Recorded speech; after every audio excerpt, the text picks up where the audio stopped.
क्या आपसे बात हो सकती है उस्मान साहब? सही वक्त आने पर बात भी हो जाएगी। अब जाइए, आपके बाबा और आपकी वजह से जो हम बात हुई उनका सोचिए। उस्मान साहब, ये कैसा इल्जाम है? इतना जहर क्यों गल रहे हैं? आखिर ये सब छुपाने की वजह क्या थी? मैंने आपसे क्या छुपाया? उस गद्दार के सिवा आज मेरे सामने कोई भी ना आए, समझ गए? मेरे सामने जो भी आया उस पर मेरा कहर नाजिल होगा।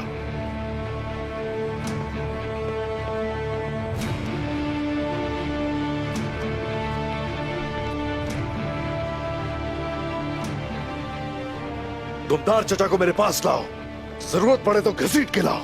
पर हुजूर, वो तो अभी दरगाह में आए थे।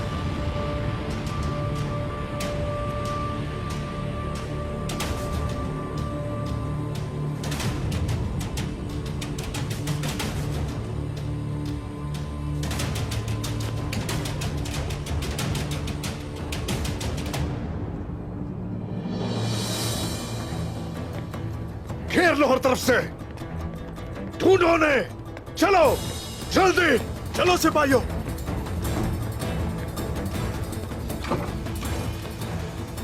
ऊपर देखो जाके।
हुजूर, वो नहीं है। लगता है मुझे निकल गए। हर जगह तलाश करो, हर जगह। ठीक है भाई, ढूंढो। चलो।